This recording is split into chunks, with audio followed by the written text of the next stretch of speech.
Toastmaster, that would be Maid of Honor Heather. She has a few words to say as well. Let's give her some encouragement.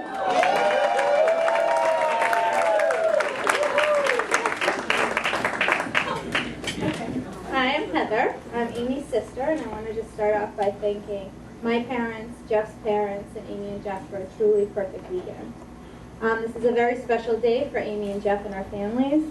We love you both very much, and it's wonderful to witness your commitment to each other.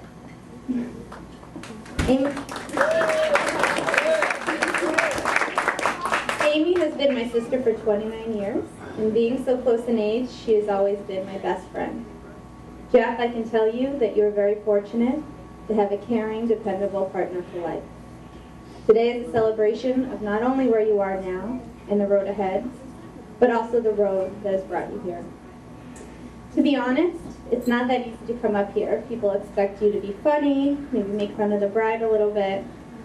But the truth is Amy is very sensitive. When we were little, our mom would take us to the public storybook readings at the town library.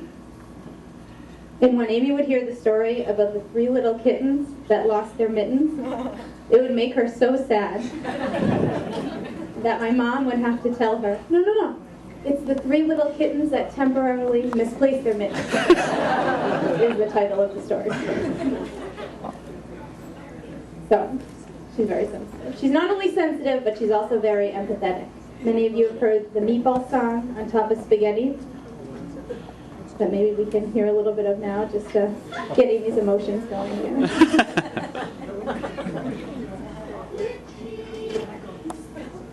I lost my poor meatball when somebody sneezed.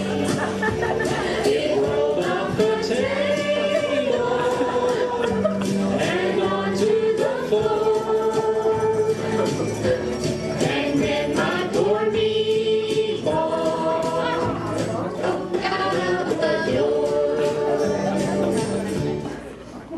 So Amy would feel so sorry and so much empathy for this meatball that rolled out the door and was all alone that tears would start streaming down her face. She would feel so sad, and they couldn't play the song anymore. It's true. And so, Jeff, I'm sure if Amy can empathize with a meatball or a matzo ball,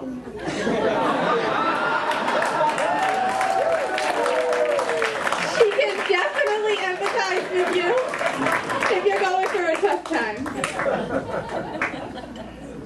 Another thing you probably already know about Amy at this point is that she's very creative. In fact, she literally handmade all of the invitations, the place settings, the directions, any kind of paper product that you see here tonight, she made by hand.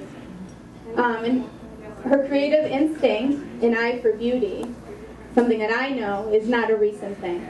In fact, she was a bit of a songwriter in the 1980s when she was 7. One of her original works was titled Rutledge Road, a stirring ballad about her emotional journey from the Grove Street neighborhood in Belmont to Belmont Hill, sung to the unforgettable groove of Old MacDonald Had a Farm. What is interesting is when I was visiting her in Philadelphia a couple years ago for the first time, she picked me up at the train station. And when I got in the car, I was like, "Hey, Ames." And she was like, "Heather, one day when I was 25, I moved to Philadelphia. P-H-I-L-L-Y, P-H-I-L-L-Y. And then I met a boy named Jeffrey." I was like, "Amy, cute when you were 7. Not so cute anymore." So finally, she's also very caring and loving. And at this point, I have a small confession to make.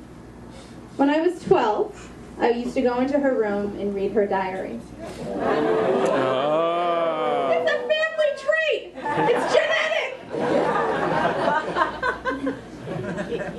And I'll never forget, there was one entry that has sort of been seared in my memory for the last 20 years. It sort of haunted me. It read, "I love Richie Hogan."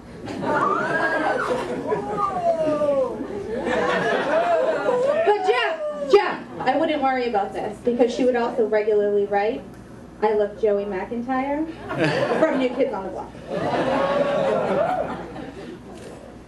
I'm sure she doesn't mean anything by it. I know she loves you and only you. I just keep her away from McIntyre and Hogan. So to wrap up, you two are a perfect match. She's always been a loyal and caring sister to me from when we were very small, through college, through high school, through college, where we were roommates. She was always there for me, like I know she will be for you. In getting to know you, Jeff, I can tell that you will bring the same qualities to the partnership. Just be prepared to always share her. I love you both. I know a wonderful future awaits you. And with that, let's raise our glasses and toast to Amy and Jeff. All right, thank you, Heather. Let's give her some applause. That was very well done.